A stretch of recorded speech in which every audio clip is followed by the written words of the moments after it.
جیسے کہ آپ نے انٹرو میں فرمایا کہ دعا اللہ رب العزت کا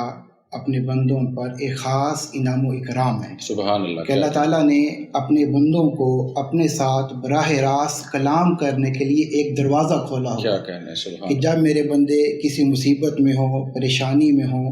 تو وہ براہ راست مجھ سے کلام کر سکے. کیا کہنا ہے. اور اس کی اہمیت کا اندازہ اس بات سے لگایا جا سکتا کہ اللہ رب العزت نے اپنی لاریب کتاب قرآن مجید جب یہ بندوں کو عطا کی، جب اس کا آغاز کیا،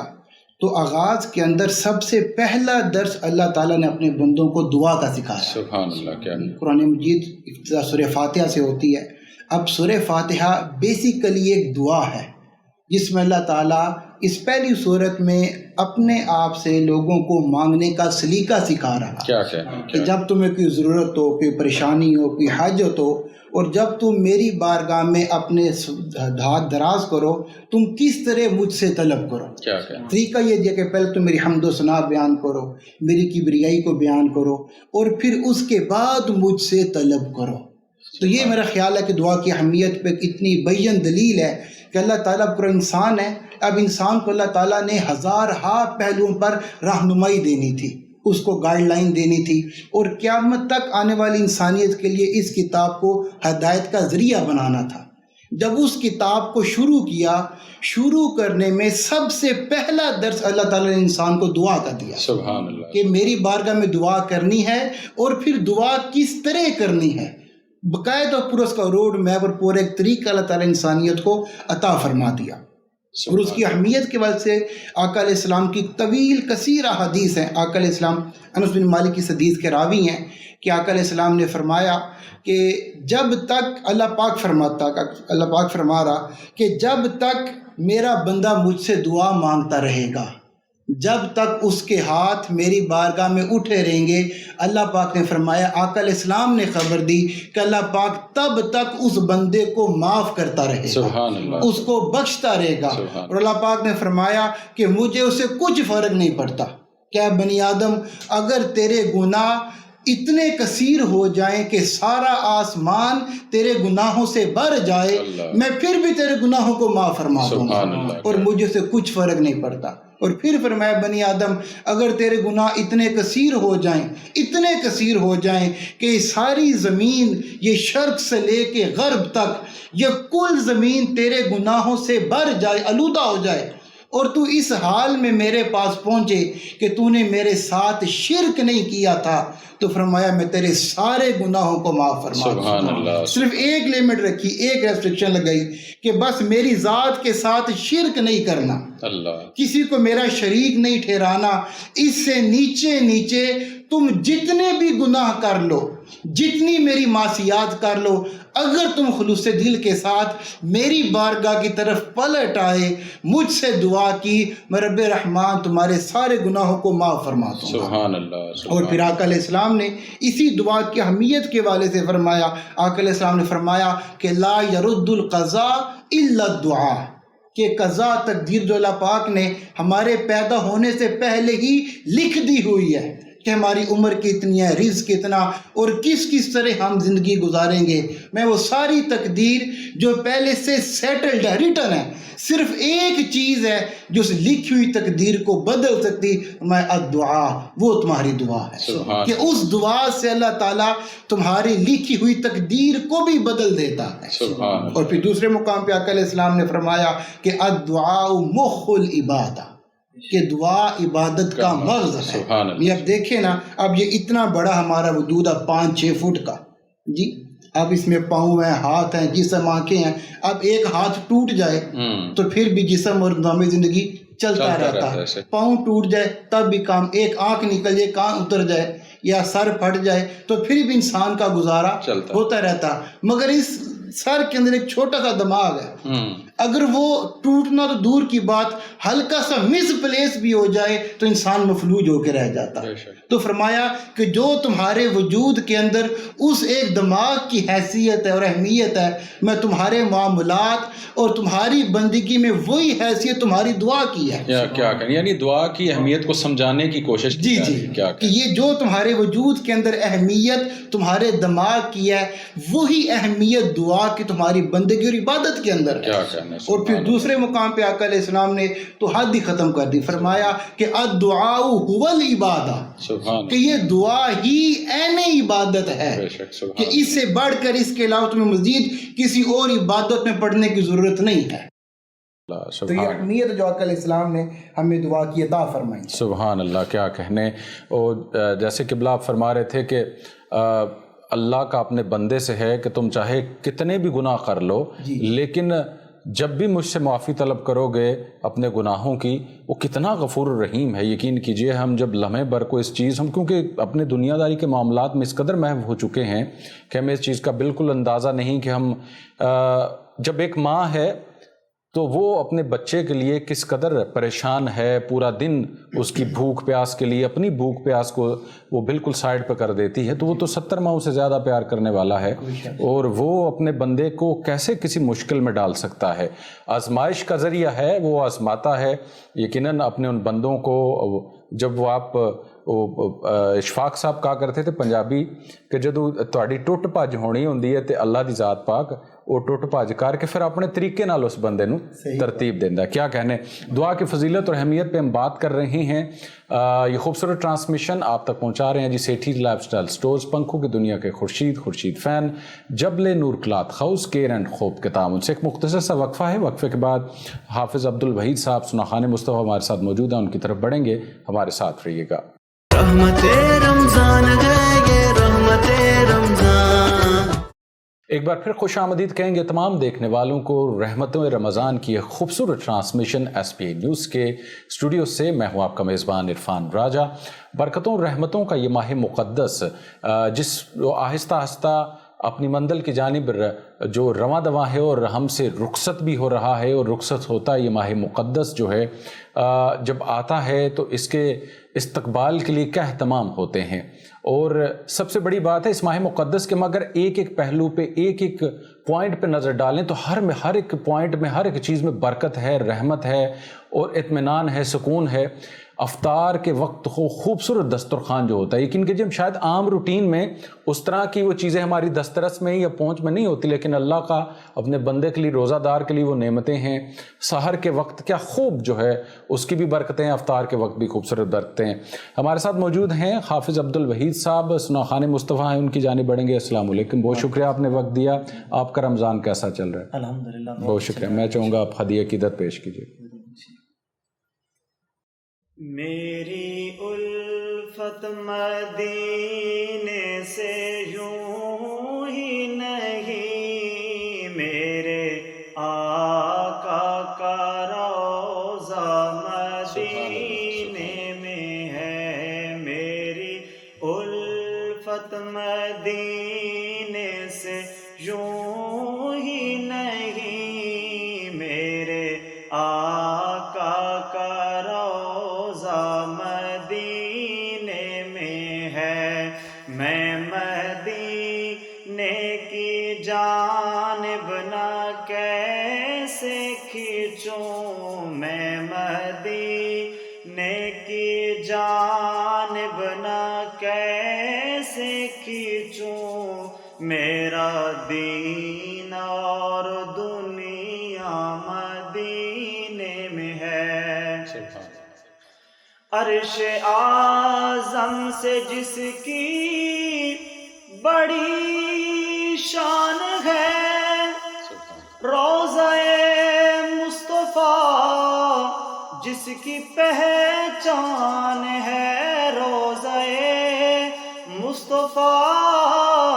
جس کی پہچان ہے، جس کا ہم پلہ کوئی محلہ نہیں، جس کا ہم پلہ کوئی محلہ نہیں، ایک ایسا محلہ مدینے میں ہے، میرے آقا کا روضہ مدینے میں ہے۔ پھر مجھے موت کا کوئی خطرہ نہ ہو، موت کیا زندگی کی بھی پرواہ نہ ہو، موت کیا زندگی کی بھی پرواہ نہ ہو، کاش سرے کار ایک بار مجھ سے کہیں، کاش سرکار ایک بار مجھ سے کہیں، اب تیرا جینا مرنا مدینے میں ہے، میرے آقا کا روضہ مدینے میں ہے۔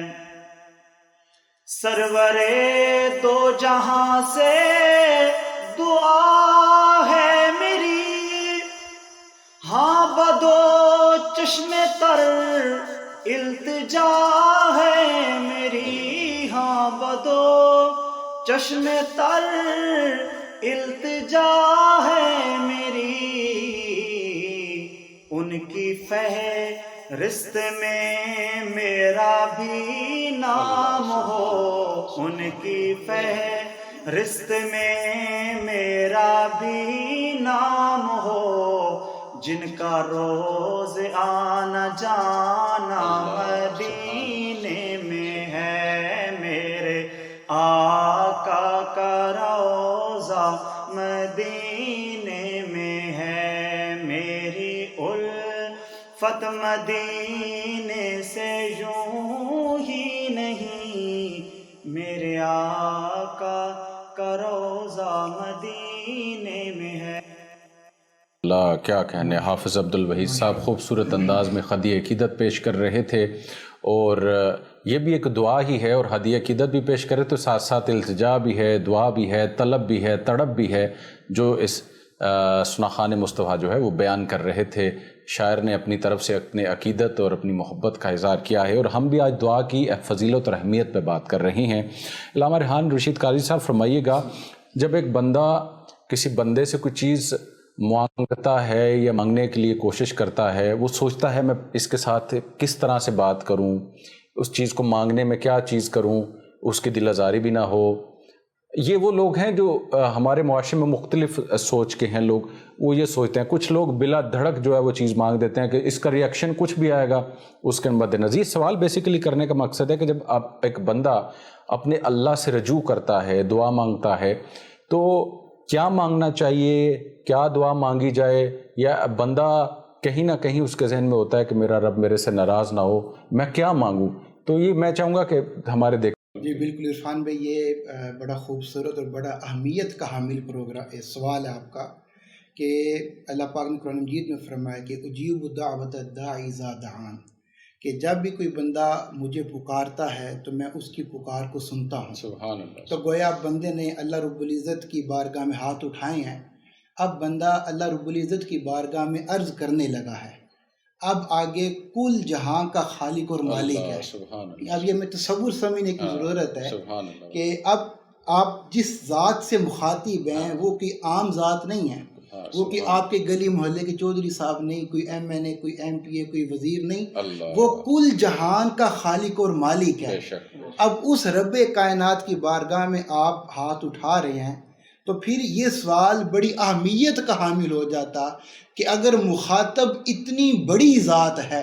اتنی عظیم ذات ہے، تو یہ اس ذات کی بارگاہ کا تقاضا ہے پھر اس سے سوال بھی اس کی شان کے مطابق کیا جائے۔ سبحان اللہ۔ اب ہم چونکہ ہم چھوٹے لوگ ہیں، ہم چھوٹی سوچ کے مالک ہیں، ہم اس کی بارگاہ میں دعا کرتے ہیں تو ہم اپنی ذاتی اور دنیاوی حرص و لالچ کو لے کے بیٹھے رہتے ہیں، جی باری تعالیٰ ہمارا کاروبار بڑھ جائے، جی ہماری آمدنی بڑھ جائے، یہ ہماری مسائل ختم ہو جائیں، وہ چیز بڑھ دے، تو ہم دنیاوی معاملات میں اللہ رب العزت کی اتنی بڑی بارگاہ میں اس حقیر دنیا کو مانگنے کی تلاش میں لگے۔ اگر ہم یہ بھی التجا کرتے ہیں تو وہ ذات غفور الرحیم ہے، وہ یہ بھی عطا کرتے ہیں۔ نہیں بالکل، اس میں کوئی شک نہیں ہے کہ ہم کہنے کا مقصد یہ ہے کہ ہمارا اسپیسیفک ایک لمٹ ہے، ہم اس لمٹ میں رہ کے دعا میں، آپ تو چلے ایک واضح اس پہ بات کر رہے ہیں، لیکن میں اس بات کو مزید بڑھا رہا تھا کہ اگر یہ چیز بھی ہم رہ کے صرف ایک ہی مانگتے رہتے ہیں تو وہ بھی عطا کرتا رہتا ہے۔ نہیں بالکل ایسی، وہ اس کی شان کے شان لائق ہے نا جی، کہ جو اسے سوال کیا جائے وہ عطا کرتا۔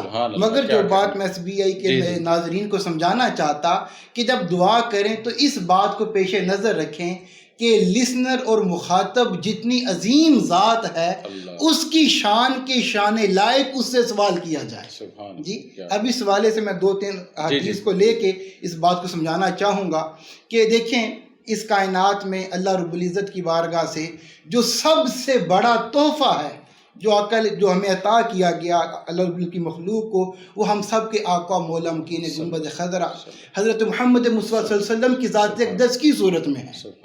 تو آقا علیہ السلام نے تربیت اپنے غلاموں کی مثلا ایک بار ایک غلام آقا علیہ السلام کی بارگاہ میں آئے،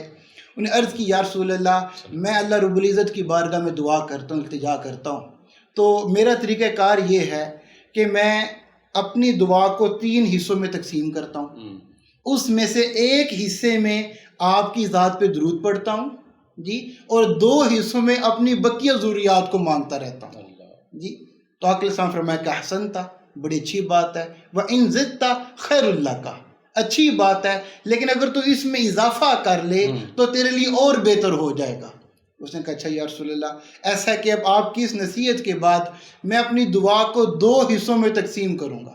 اب آدھا حصہ میں اللہ رب العزت سے آپ کو مانگوں گا جی، میں آدھا ٹائم آدھا وقت میں آپ کی ذات پہ درود پڑھوں گا، اور بقیہ آدھا جو ٹائم ہے وہ میں اپنے لیے دعائیں مانگتا رہوں گا۔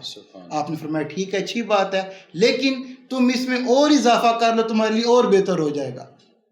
اس نے کہا ٹھیک ہے یا رسول اللہ، اب آپ کی اس تربیت کے بعد میں ایسا کروں گا کہ میں جب بھی دعا کے لیے ہاتھ اٹھاؤں گا تو میں سارا وقت اللہ رب العزت کی ذات سے آپ کو ہی مانگتا رہوں گا۔ میں سارا ٹائم جو میرے ہاتھ اللہ رب کی بارگاہ میں اٹھے ہوں گے وہ سارے وقت میں آپ پر ہی درود و سلام پڑھتا رہوں گا۔ جب یہ بات سنی اپنے غلام کی، اگر تم خوش ہو گئے، فرمایا اچھا اگر ایسی بات ہے تو پھر اللہ رب العزت کی ذات سے مجھے مانگنا اور دعا کے سارا وقت میرے پہ درود و سلام پڑھتے رہنا تمہاری ساری دعاؤں اور تمہاری ساری حاجتوں کے لیے کافی اور وافی ہو جائے گا۔ سبحان اللہ۔ جی تو یہ پہلی تربیت جو آقا علیہ السلام نے اپنے غلاموں کی کہ جب اللہ رب العزت کی ذات سے کچھ مانگو تو سب سے پہلے میری ذات کو مانگو، میری ذات کے تعلق کو، میری محبت کو اور میرے عشق اس کی بارگاہ سے مانگو۔ اور پھر دوسرے مقام پہ ایک روایت آتی ہے کہ ایک علیہ السلام بیٹھے ہوئے تھے، حضرت معاذ بن جبل آقا علیہ السلام کی بارگاہ میں آ گئے جی، جب آ کے بیٹھے آقا علیہ السلام نے حضرت معاذ بن جبل کا ہاتھ پکڑ لیا جی۔ تو اندازہ کریں کہ کتنی خوش بختی کی بات ہے کہ آقا علیہ السلام کسی غلام کا ہاتھ پکڑ رہے ہیں، آپ کا ہاتھ پکڑا اور کہا یا معاذ انی لأحبک، اے معاذ بے شک میں محمد مصطفیٰ تم سے محبت کرتا ہوں۔ سبحان اللہ، یہ کتنے شرف کی بات ہے کہ آقا علیہ السلام، ہم سب محبت کا دعویٰ کرتے ہیں آقا علیہ السلام سے، سب کو ٹوٹا پھوٹا دعویٰ ہے جی، مگر ان کی شان کیا کہ آقا علیہ السلام جن سے محبت کا اظہار فرما رہے ہیں کہ معاذ مجھے تجھ سے محبت ہے۔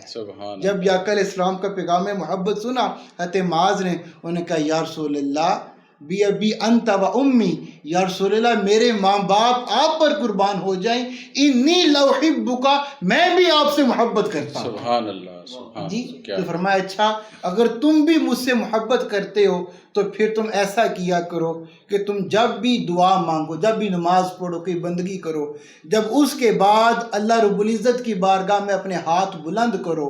کچھ مانگنا چاہو، دعا کرو، تو دعا میں سب سے پہلے اللہ رب العزت سے اس کے ذکر کی توفیق کو مانگو جی۔ میاں باقر علیہ السلام تربیت فرما رہے ہیں کہ جب تم نے اللہ تعالیٰ سے مانگنا ہے تو کیا مانگنا ہے، میں جب تمہارے ہاتھ اس کی بارگاہ میں دراز ہوں اس سے سب سے پہلے کثرت ذکر کی توفیق مانگو، پھر اس کے بعد جو اس نے اپنی لاتعداد نعمتیں تمہیں عطا کی ہیں ان نعمتوں پر اس کی ذات سے شکر کی توفیق مانگو، اور اس کے بعد اچھے طریقے سے خشوع اور خضوع کے ساتھ اور کامل اخلاص کے ساتھ اس کی بندگی کی توفیق مانگو۔ سبحان اللہ۔ جی اب یہ آقا علیہ السلام نے تربیت کی کہ جب تم اللہ تعالیٰ سے مانگو تو یہ چیزیں، یہ نہیں کہ باری تعالیٰ میرا گھر بڑا ہو جائے، باری تعالیٰ اتنے پیسے میں اور بڑی گاڑی لے لوں اور مکان اور جگہ خرید لوں، فرمایا نو، جب اس کی بارگاہ سے مانگو تو یہ گھٹیا چیزیں نہ مانگا کرو، جب اس کی بارگاہ سے مانگو تو وہاں سے ذکر کی توفیق کا مانگو، اس کی نعمتوں پر شکر کی توفیق کا مانگو اور اخلاص کے ساتھ اس کے حضور بندگی کی توفیق کا مانگو۔ اور اسی قسم کی ایک روایت ابو ایوب انصاری سے مروی ہے کہ آپ نے فرمایا کہ آقا علیہ السلام جس وقت نماز ادا کرتے، جب نماز سے فارغ ہوتے اور دعا کے لیے ہاتھ اٹھاتے تو ہمیشہ آقا علیہ السلام اللہ رب العزت کی ذات سے اس کی نعمتوں کا سوال کیا کرتے تھے۔ اب آقا علیہ السلام مدینہ پاک کی بستی میں ہے، اب وہاں مسلمان کمزور ہیں، مسلمانوں کو 100 قسم کی مالی ضروریات ہیں، دنیاوی ضروریات ہیں، اور آقا علیہ السلام کی ذات سے بڑھ کر تو کوئی مستجاب الدعوات دنیا میں نہیں آیا۔ اس کے باوجود جب آقا علیہ السلام اللہ رب العزت کی بارگاہ میں دعا مانگتے، ابو ایوب انصاری روایت کر، جب بھی دعا مانگتے اللہ رب العزت کی بارگاہ سے اس کی نعمتوں کا سوال کرتے، اس کی بخشش کا سوال کرتے کہ باری تعالیٰ ہم تیرے بڑے ناقص گناہ گار بندے ہیں، ہمارے گناہوں کو بخش دے، ہمیں بندگی کی توفیق عطا فرما۔ تو الغرض ان روایات جو بات جو ہمیں سمجھ آتی کہ جو تربیت اللہ اس کے رسول کی بارگاہ سے ہمیں کی گئی ہے کہ جب ہم اللہ رب العزت کی بارگاہ میں اپنے ہاتھ بلند کریں، دعا مانگیں، تو اس دعا میں اس دنیا کی، اس حقیر دنیا کی حقیر چیزوں کی بجائے آقا علیہ السلام کی طلب کریں،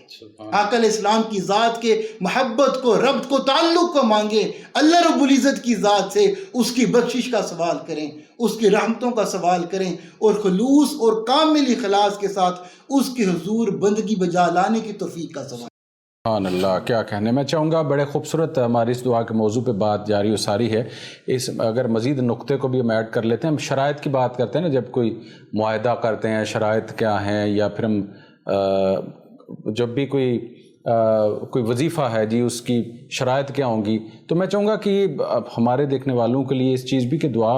کی قبولیت کی شرائط، اس پہ بھی تھوڑی سی روشنی۔ جی بسم اللہ الرحمن بھائی، یہ انتہائی اہمیت کا حامل سوال ہے، اس پہ میں ریکویسٹ کروں گا کہ آپ مجھے تھوڑا سا وقت دیں گے کہ میں اس کو ان ڈیٹیل بیان کرنا چاہتا۔ ویسے تو بہت ساری جگہوں پر دعا کی بہت ساری شرائط کو بیان کیا گیا ہے مختلف انداز کے اندر، لیکن آج اس نشست میں قرآن مجید کی ہی ایک آیت کو بیس بنا کے جو اللہ رب العزت کی بارگاہ سے 4 شرائط بیان کی گئی ہیں کسی بھی دعا کی قبولیت کے لیے، میں اپنے ناظرین کو وہ گوش گزار کرنا چاہتا کہ اللہ پاک نے قرآن مجید میں فرمایا کہ وَإِذَا سَأَلَكَ عِبَادِي عَنِّي فَإِنِّي قَرِيبٌ أُجِيبُ دَعْوَةَ الدَّاعِ إِذَا دَعَانِ فَلْيَسْتَجِيبُوا لِي وَلْيُؤْمِنُوا بِي۔ اب یہ قرآن مجید کا وہ مقام ہے جہاں پہ اللہ رب العزت دعا کی قبولیت کی شرائط کا ذکر فرما رہا ہے۔ اس میں فرمایا کہ سب سے پہلے جو کہ اذا سالک عبادی، اے میرے حبیب صلی اللہ علیہ وسلم، جب یہ لوگ آپ سے سوال کریں میرے بارے میں تو آپ انہیں خبر دے دیں کہ فَإِنِّي قریب، جی کہ میں اپنے بندوں کے قریب ہوں۔ تو گویا دعا کی قبولیت کی پہلی شرط یہ ہے کہ بندہ جب بھی اللہ رب العزت کی بارگاہ میں گوش گزار ہو، اس کی بارگاہ میں عرض گزار ہو، تو سب سے پہلا جو اس کے ذہن میں خیال پختہ ہونا چاہیے فَإِنِّي قریب کا، کہ میں جہاں پر جس حال میں بیٹھا ہوں میرے سب سے قریب میرا رب ہے۔ اور پھر اسی موضوع کو اللہ تعالیٰ نے دوسرے مقام پر ارشاد فرمایا کہ نَحْنُ أَقْرَبُ إِلَيْهِ مِنْ حَبْلِ الْوَرِيدِ، وہاں پہ تو مطلقاً قریب ہونے کی بات کی، یہاں پر اس قریب ہونے کی کیفیت کا ذکر کیا کہ ہم تمہاری شاہ رگ سے بھی زیادہ تمہارے قریب ہیں۔ سبحان اللہ، کیا کہہ جی تو پہلا جو تصور، جو پہلی شرط اللہ رب العزت کی بارگاہ سے میں عطا کی گئی وہ یہ کہ بندہ جب بھی اللہ رب العزت کی بارگاہ میں اپنے ہاتھ دراز کرے تو پہلی سوچ اور فکر جو اس کے دماغ کے اندر پختہ ہونی چاہیے وہ یہ کہ میرا رب میرے قریب ہے۔ سبحان اللہ۔ اس کے بعد فرمایا دوسری شرط کیا ہے، اجیب دعوت الداعی اذا دعان۔ پہلی شرط یہ کہ وہ اس تصور کو پختہ رکھے کہ میرا رب میرے قریب ہے، اور دوسرا تصور جو اس نے اپنے ذہن کے اندر پختہ کرنا وہ یہ کہ میں جس حال میں بھی اپنے رب کو پکاروں گا وہ ہر حال میں میری پکار کو سننے والا ہے. سبحان اللہ. تو یہاں پر ان دونوں شرائط کو ملا کے اللہ رب العزت نے جو کنسپٹ انسان کو عطا کیا کہ وہ ہر وقت اس کیفیت میں رہے کہ ہر حال میں میرا رب میرے قریب ہے،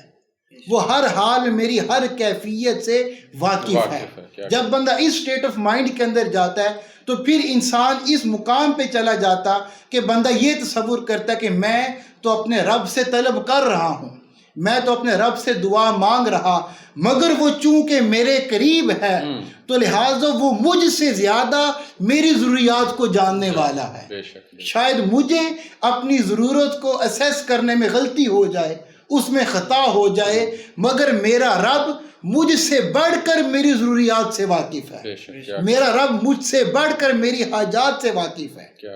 پہلا یہ اس سے جب بندہ اس اسٹیٹ آف مائنڈ میں آ جاتا کہ میں جہاں پر بھی جس حال میں ہوں شاید میرے سوال کرنے میں میرے طلب کرنے میں شاید کوئی کمی رہ جائے، مگر وہ چونکہ میرے قریب ہے اور مجھ سے بڑھ کر میرے احوال سے، میری کیفیات سے، میری ضروریات سے، میری حاجات سے واقف ہے. جب یہ تصور انسان کے ذہن میں پختہ ہوتا تو اس سے پھر توکل جنم لیتا ہے. انسان اللہ رب کی ذات پہ توکل کرنا شروع ہو جاتا کہ میں اس رب کائنات کی بارگاہ میں التجا کر رہا ہوں جو مجھ سے بڑھ کر میرے احوال سے واقف ہے اور پھر وہ سب سے بڑھ کر مجھے دیکھ رہا ہے. اب اس دیکھنے کی کیفیت اس کو ہم ایک مثال سے اگر سمجھنا چاہیں، اس کی مثال بالکل ایسی ہی ہے کہ جیسے ہمارا گجرات شہر جی ٹی ایس چوک ہے، اب وہاں پر کسی دور میں اشارے چلا کرتے تھے جی، لیکن آپ دیکھتے کہ چاروں طرف سے لائٹ ریڈ ہے، یلو ہے، گرین ہے، چاروں طرف سے لوگ آتے جاتے گزرتے جا رہے ہیں اور کوئی بندہ بھی اشارے پہ رکنا اس کو وہ کوئی امپورٹنس نہیں دیتا. اس کے برعکس اگر آپ لاہور چلے جائیں جی، آپ مال روڈ پہ چڑھ جائیں تو عرفان بھی آپ تصور کر سکتے ہیں کہ آپ وہاں پہ کوئی ریڈ لائٹ کراس کر جائیں جی، امکان ہی نہیں، کیونکہ آپ کو پتہ ہے کہ میں جس لمحے یہ ریڈ لائٹ کراس کروں گا تو سامنے کیمرہ لگا ہوا ہے، وہ مجھے دیکھ لے گا جی، اور اسی وقت ہی جو چلان وہ کٹ جائے گا اور میرے گھر پہ وہ پیغام محبت پہنچ جائے گا. اب وہی گاڑی ہے، وہی چلانے والا ہے. اب اگر گجرات کے شہر میں جی ٹی ایس چوک کا اشارہ ہے تو وہاں پر وہ ریڈ لائٹ کراس کر جاتا ہے، لیکن لاہور میں ہو تو وہاں پہ ریڈ لائٹ کراس نہیں کرتا. اس کی وجہ کیا؟ یہ کویسچن ہے. اس کی وجہ یہ ہے کہ جب وہ گجرات کے اندر موجود تو اسے پتا کہ یہاں پر اشارے تو لگے ہوئے ہیں لیکن مجھے یہاں پر کوئی اشارہ کراس کرتے دیکھ نہیں رہا ہے جی، مگر جب لاہور میں ہوتے اسے پتا ہے یہاں پہ وارڈن بھی کھڑے ہوئے ہیں، اگر وارڈن نہیں بھی کھڑے سامنے کیمرہ لگا ہوا اور قانون وہاں سے بیٹھ کر مجھے دیکھ رہا ہے. اب یہ تصور ہے جب کوئی شخص مجھے دیکھ رہا ہے، یہ تصور انسان کے ذہن کے اندر پختہ ہو جائے. جب یہ تصور انسان کے ذہن میں پختہ ہو جاتا کہ کوئی بندہ میرے قریب بیٹھا ہے اور ہر حال میں مجھے دیکھ رہا ہے تو پھر انسان ایک لمحے کے لیے بھی اسے غافل نہیں ہونے پاتا. اس لیے اللہ رب العزت نے جب پہلی دو خصوصیات، پہلی دو شرائط کا ذکر کیا، پھر اس کے بعد آگے تیسری شرط بیان کی، میں اذا سالک عبادی انی فانی قریب اجیب دعوت الداعی اذا دعان. جب دو شرائط بیان کر لیں پھر آگے فرمایا کہ فلیستجیبوا لی، کہ جب یہ بات تمہارے ذہن میں پختہ ہو جائے کہ میں تمہارے قریب ہوں اور تمہارے ہر عمل کو دیکھ رہا ہوں، لہٰذا اب تم میری کامل فرما برداری کے اندر آ جاؤ جی، اب میری کامل تابع داری کے اندر آ جاؤ. یہ بالکل مثال ایسی کہ جیسے بچے گھر میں ہوتے ہیں، اگر عموماً چونکہ ہمارے گھروں میں تصور ہے کہ والدہ کا کنٹرول اپنے بچوں پر نسبتاً کم ہوتا ہے، والدہ کی طرف شفقت کا، محبت کا پہلو زیادہ غالب ہوتا، مگر جو والد ہیں والد تھوڑی سختی کرتے ہیں، تربیت کے معاملوں میں ذرا سخت ہوتا. اب سارا دن بچے آپس میں لڑتے جھگڑتے رہتے ہیں، شرارتیں کرنے لگتے، مگر جس لمحے والد کے گھر آنے کا ٹائم ہوتا ہے جی تو پھر سارے بچے وہ ساری شرارتیں، آپس میں لڑائی، وہ نوک جھوک، ہر چیز ختم اور ہر چیز سٹریم لائن ہو جاتی ہے. اس کی وجہ کیا کہ والد گھر کے اندر پہنچ جاتے، پتہ اب والد آ گئے ہیں، اب ان کی نگاہ ہمارے اوپر ہے۔ اب یہاں پہ اللہ رب العزت نے جو تیسری شرط فرمائی کہ فَلْيَسْتَجِيبُوا لِي، اب دیکھیں جو پہلی دو شرائط ہیں ان کا تعلق انسان کی سٹیٹ آف مائنڈ کے ساتھ ہے کہ اللہ رب العزت کو اپنے قریب جاننا ہے اور اس بات کا پختہ خیال کرنا ہے کہ میں جو کچھ کر رہا ہوں، میں جو کچھ اس کی بارگاہ میں پکار رہا، وہ میری ہر ندا کو سننے والا ہے۔ ان دو کا تعلق انسان کی سوچ اور فکر کے ساتھ تھا، اس کے خیال کی پختگی کے ساتھ تھا۔ اب دو شرائط کے ساتھ خیال کو پختہ کر کے تیسری چیز اللہ رب العزت نے انسان کی ایک فزیکل عمل کی لگائی ہے کہ جب یہ بات تمہاری سمجھ میں آ گئی کہ میں تمہارے قریب ہوں اور تمہارے ہر عمل کو دیکھ رہا، تو اب اس کے نتیجے میں تیسری چیز جو تمہارے اندر پیدا ہونی چاہیے وہ میری بارگاہ کی کامل فرما برداری ہے، وہ میری کامل اطاعت ہے کہ تم میری اطاعت کے اندر آ جاؤ۔ دیکھیں دعا ہے، اب دعا ایک ٹائم بائی ٹائم ایکٹیویٹی ہے۔ میں کسی بندے کو کوئی بیماری آئے گی، کوئی ضرورت ہوگی، پریشانی آئے گی، وہ پھر دعا کرے گا۔ کوئی کاروبار میں نقصان ہو گیا، کوئی بھی عوارض لائق ہو گئے ہیں، تو بندہ اس صورت میں ٹائم بائی ٹائم اللہ رب العزت سے دعا کرتا۔ جبکہ جو فرما برداری ہے، جو اطاعت ہے، یہ 24/7 ہری زندگی کے ایک ایک لمحے اور ایک ایک منٹ پر اس کا غلبہ ہے کہ فرما برداری وہ کہ بندہ 24 گھنٹے میں کوئی ایک عمل بھی ایسا نہ کرے جو اللہ رب العزت کی ناراضگی کا سبب بننے والا۔ سبحان اللہ۔ اب دیکھیں، اب ہم شکوے کرتے ہیں کہ ہم دعائیں کرتے رہتے ہیں، ہماری دعا قبول نہیں ہوتی، ہم مانگتے رہتے ہیں، ہماری دعا وہاں تک پہنچتی نہیں۔ اب ان تین جو بھی ہم سمجھیں ابھی تک، آپ ان تین شرائط کی روشنی میں دیکھیں کہ کیا ہمارے افعال کا، کیا ہمارے کردار کا یہ حال ہے کہ ہماری دعائیں قبول کی جائیں۔ اللہ پاک نے تو بڑا کلیئر کٹ سا پیغام دے دیا کہ میں تمہاری ہر پکار کو سنوں گا، تمہاری ہر دعا کو سنوں گا، مگر تب سنی جائے گی جب وہ ان شرائط پر مکمل ہوگی، ان شرائط پر پورا اترتی ہوگی۔ نہ ہمارے اندر اللہ رب العزت کے قریب ہونے کا یقین ہے، نہ اس کی پکار سننے کا یقین ہے، نہ ہمارے کردار میں، نہ ہمارے عمل میں اطاعت و فرما برداری ہے، اور پھر ہم شکوے کرتے ہیں کہ ہماری دعائیں قبول نہیں ہوتی۔ تو اللہ رب العزت نے یہ تین شرائط بیان فرمائی، پھر اس کے بعد آگے فرمایا کہ وَلْيُؤْمِنُوا بِي، کہ جب ان تین شرائط پر عمل کر لو تو پھر اس کے بعد ان تین شرائط پر عمل کرنے کے بعد پھر پختہ یقین کر لو اور پختہ ایمان لے آؤ کہ جو دعا ان شرائط پر پورا اتر کر کی جائے گی وہ بالیقین میری بارگاہ میں مقبول اور محبوب ہو جائے گی، مگر شرط یہ ہے کہ پہلے ان شرائط پر پورا اترا جائے۔ تو یہ شرائط جو اللہ تعالیٰ نے خود اپنے کلام کے ذریعے آنے والی قیامت تک حکومت کے لیے عطا فرما دی۔ سبحان اللہ، کیا کہنے۔ علامہ ریحان رشید قاری صاحب نے بڑے خوبصورت انداز کے ساتھ اور یقیناً حوالوں اور ہماری سمجھ کے لیے بھی مختلف جو ہے وہ نقطوں کو اس کے ساتھ ملاتے ہوئے، تو یقیناً یہ ایک ایسا موضوع جس پہ بہت لمبی بحث کی جا سکتی ہے، بات کی جا سکتی ہے، لیکن جو چیدہ چیدہ باتیں، جو نقطے ہیں، دعا کی اہمیت، فضیلت، اور جیسے قبلہ فرما رہے تھے کہ ہم اکثر اوقات گلے شکوے بھی کرتے ہیں کہ ہماری دعا قبول نہیں ہو رہی، دعا پہنچ نہیں رہی، تو یقیناً ہماری دعا کے اندر کیا اثر ہے یا دعا مانگنے کا طریقہ کیا ہے،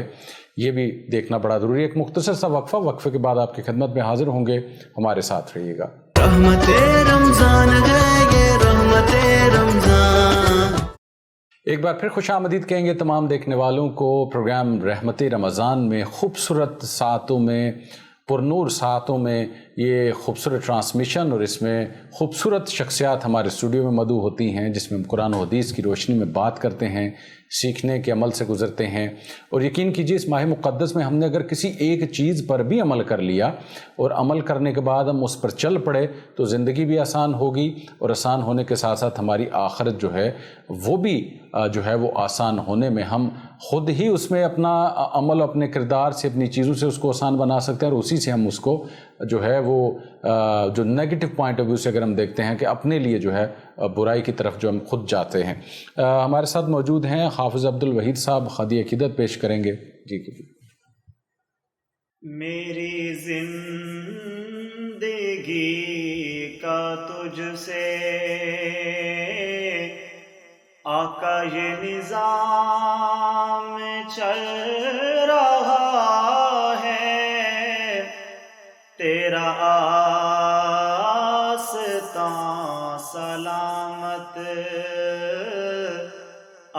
جی میرا کام چل رہا ہے، میری زندگی کا تجھ سے کسی وقت یا محمد کی صدا کو میں نہ بھولا، کسی وقت یا محمد کی صدا کو میں نہ بھولا، دم نظر ابھی زباں پر یہ کلام چل رہا ہے، دم نظر ابھی زباں پر یہ کلام چل رہا ہے، میری زندگی کا تجھ سے نہیں عرش و فرش پر ہی تیری عظمتوں کے چرچے، آقا جی نہیں عرش فرش پر ہی تیری عظمتوں کے چرچے، تہ خاک بھی لحد میں آقا تیرا نام چل رہا ہے، تہ خاک بھی لحد میں تیرا نام چل رہا ہے، میری زندگی کا تجھ سے کڑی دھوپ کے سفر میں نہیں کچھ نصیر کو غم، کڑی دھوپ کے سفر میں نہیں کچھ نصیر کو غم، تیرے سایہ کرم میں آقا جی تیرے سایہ کرم میں یہ غلام چل رہا ہے، تیرے سایہ کرم میں یہ غلام چل رہا ہے، میری زندگی کا تجھ سے۔ سبحان اللہ، ماشاءاللہ، کیا کہنے۔ علامہ ریحان رشید قادری صاحب آپ کا بہت شکریہ، حافظ عبدالوحید صاحب آپ کا بہت شکریہ۔ ناظرین، آج ہم نے بات کی دعا کی فضیلت اور اہمیت کے حوالے سے۔ اللہ رب العزت سے دعا ہے کہ ہمارا آج کا یہ بیٹھنا، اس موضوع پہ بات کرنا، جن لوگوں تک یہ پیغام پہنچے، اللہ رب العزت ہماری اس نشست کو قبول فرمائے، اور اس میں جو غلطی کوتاہی ہے اس کی ہمیں معافی کے طلبگار ہیں۔ یہ ماہ مقدس جو ہے برکتوں اور رحمتوں کا مہینہ ہے۔ اس ماہ مقدس کی راز و رموز کی میں اکثر اوقات بات کرتا ہوں، اگر ہم سمجھ گئے تو یقین کیجئے زندگی آسان ہے، اور اگر ہم سمجھ جائیں کہ رمضان المبارک کی کیا فضیلت اور اہمیت ہے، تو ہم یہ احادیث میں بھی ہے اور قرآن کریم میں بھی کہ بندہ ہر وقت یہی چاہے کہ پورا سال رمضان رہے اور رمضان کے جو بابرکت ساعتیں ہیں یہ اسی طرح سائے فگن رہیں، لیکن اللہ رب العزت کی جانب سے یہ ایک انعام مہینہ ماہ مقدس، اور یہ مقدس مہینہ پانے کے بعد جب ہم اس پروسیس سے گزرتے ہیں تو یقین کیجئے ہم اپنی زندگی کو آسان، وہی جملہ پھر آسان بھی خود بناتے ہیں، اور اس کو آسانی کی طرف نہ جانے کا سبب بھی ہم خود ہی جو ہے وہ بنتے ہیں۔ تو اللہ رب العزت سے دعا ہے کہ ہمیں ہماری زندگی کو آسان بنانے، اللہ رب العزت کے بتائے ہوئے احکامات پر چلنے کی توفیق عطا فرمائے۔ اپنا، اپنے چاہنے والوں کا، اپنے گرد و نواح کے لوگوں کا بہت سا خیال رکھیے گا۔ عرفان راجہ کو اجازت دیجیے گا، اللہ نگہبان۔ رحمت رمضان ہے یہ رحمت رمضان۔